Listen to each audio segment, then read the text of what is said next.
Hi, நான் தான் Firnas, ஒசிலேட்டர்ஸ் private லிமிடெட்டோட co-founder.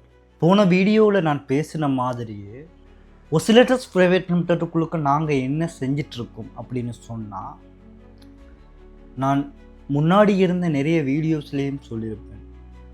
நாங்கள் செய்கிறது ஃபுல் அண்ட் ஃபுல்லாகவே டிஜிட்டல் மார்க்கெட்டிங் சார்ந்த விடயங்களை தான் செய்துட்ருக்கோம். ஆரம்பத்தில் நாங்கள் ப்ரௌடாக எல்லா கம்பெனிஸுக்குமே மார்க்கெட்டிங் செஞ்சு கொடுத்துட்ருந்தோம். ஆனால் இப்போது அகாடமிக்கு மட்டும்தான் நாங்கள் மார்க்கெட்டிங் செஞ்சு கொடுத்துட்ருக்கோம். நாங்கள் ஆரம்பத்தில் என்னென்ன சேலஞ்சஸை இந்த கம்பெனிக்குள்ளுக்கு அனுபவித்தோம் அப்படின்றத இந்த வீடியோவில் சொல்கிறேன்.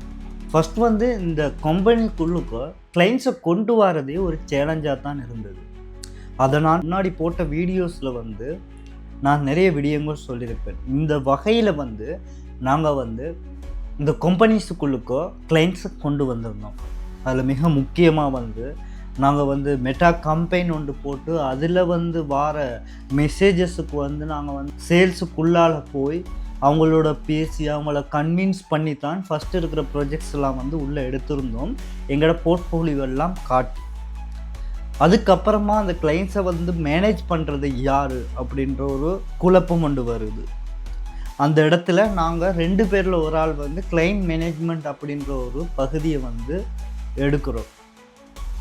கொஞ்சம் காலம் போக போக போக எங்களுக்குரிய ப்ரொஜெக்ட்ஸும் கூடுது, ஒர்க்கும் கூடுது. எங்களால் தனியாக அதை ஹேண்டில் பண்ண முடியலை. எடிட்டிங் சார்ந்த விடயங்களையும் நாங்கள் தான் செய்கிறோம், கிளைண்ட்ஸ் மேனேஜ்மெண்ட்டையும் நாங்கள் தான் செய்கிறோம், ஃபுல் மார்க்கெட்டிங் விடயங்கள் எல்லாத்தையுமே நாங்கள் தான் செஞ்சிட்ருக்கோம். இப்போ தான் நாங்கள் கம்பெனியாக மூவ் ஆகிட்டு இருக்கோம். இப்படி இருக்கும்போது நிறைய கிளைண்ட்ஸஸ் வரும்போது எங்களால் அதை ஹேண்டில் பண்ணுறதே கஷ்டமாக இருந்தது.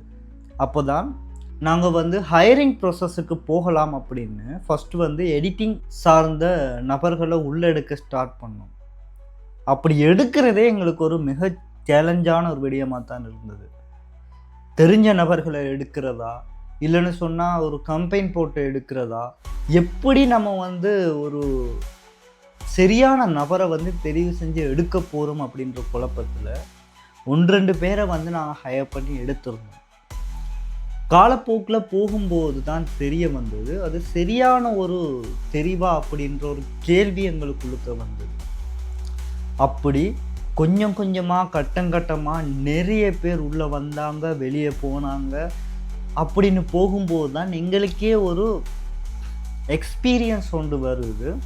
ஓகே, நமக்கு மார்க்கெட்டிங் சார்ந்த விடயங்கள் மட்டும் இல்லை, மார்க்கெட்டிங் கிளைண்ட் சார்ந்த விடயங்கள் மட்டும் இல்லை, நம்ம கம்பெனிக்குள்ளுக்க ஒரு நபர்கள், ஒரு சேல்ஸ் பர்சனையோ இல்லாட்டி ஒர்க் பர்சனை கூட்டிகிட்டு வாரதே ஒரு பெரிய ஒரு சேலஞ்சாக தான் இருக்குது அப்படின்னு சொல்லி. அப்படி நாங்கள் கட்டங்கட்டமாக செய்ய போகும்போது ஒரு சரியான ஒரு சாய்ஸ் எடிட்டிங்க்கு எங்களுக்கு கிடைச்சது. அது மட்டும் இல்லாமல் நிறைய விடயங்கள் எங்களுக்கு ஒர்க் ப்ரெஷர் கூட கூட கூட ஒர்க் கூட கூட கிளைண்ட்ஸ் கூட கூட எங்களுக்கான சேலஞ்சஸும் எங்களுக்கான ப்ரெஷருமே கூட ஸ்டார்ட் பண்ணது. அந்த டைமில் எல்லாத்தையுமே ஒரு ரிமோட் கண்ட்ரோலுக்குள்ளுக்கு கொண்டு வந்துடலாம் அப்படின்னு சொல்லி யோசித்தோம். அதுக்கப்புறமா தான் நாங்கள் வெப்சைட் ஸ்டார்ட் பண்ணதில் இருந்து அதுக்கப்புறமா இன்வாய்ஸ் ரெடி பண்ணுறதுக்குன்னே ஒரு டூல் ரெடி பண்ணியிருந்தோம். அதே மாதிரி ஒவ்வொரு ஒர்க்குமே ஒவ்வொரு ரிமோட் சார்ந்த எங்களோட தலையீடுகள் குறைந்து நாங்கள் ஒரு டெக்னிக்கல் சார்ந்த விடயங்களோடு அதை மூவ் பண்ணி நாங்கள் ஈஸியாக இலகுவாக அதை செய்கிறதுக்குரிய வழிகளை கண்டுபிடிச்சிருந்தோம். நான் இந்த வீடியோவில் சொல்ல வர்றது என்னன்னு சொன்னால், நம்ம என்ன விடயங்களை எடுத்துக்கிட்டாலும் என்ன வேலையை எடுத்துக்கிட்டாலும் சேலஞ்சஸ் அப்படின்றது எல்லா காலங்கள்லையும் வரும். நாங்கள் இப்போ கூட நிறைய சேலஞ்சஸ் சந்திச்சுட்டு தான் இருக்கோம். நிறைய கிளைண்ட்ஸோட ஒர்க் பண்ணிகிட்ருக்கோம். அந்த கிளைண்ட்ஸுக்கு உரிய நேரத்துக்கு உரிய சேல்ஸை கொடுக்கணுமே அப்படின்ற ஒரு கட்டாயம் எங்களுக்கு இருக்குது. அதுவும் ஒரு சேலஞ்ச் தான். ஆனால் அதை நாங்கள் ஒரு போட்டியாக இல்லைன்னு சொன்னால் அதை ஒரு எங்களுக்குரிய ஒரு என்னால் முடியும் நான் இதை செஞ்சு காட்டுறேன் அப்படின்ற ஒரு நோக்கத்தில் வந்து நாங்கள் செஞ்சுட்டு போகிறதுனால எங்களுக்கு அதை செய்ய முடியுமா இருக்குது. அது மட்டும் இல்லாமல் என்னென்ன விடயங்கள் எங்களுக்கு வந்து தெரியாமல் இருக்கோ அதை கற்றுக்கிறதுக்கு நாங்கள் ரெடியாக இருக்கோம். நான் உங்கள்கிட்ட சொல்கிற ஒரே ஒரு விடயம்தான், உங்கள்கிட்ட சொல்கிறது ஒரே ஒரு விடயம்தான். என்னதான் சேலஞ்சஸ் வந்தாலும், என்னதான் தோல்விகள் வந்தாலும், என்னதான் கஷ்டங்கள் வந்தாலும், நீங்கள் போகிற பாதையை நீங்கள் எப்போவுமே மாற்ற முயற்சிக்காதீங்க.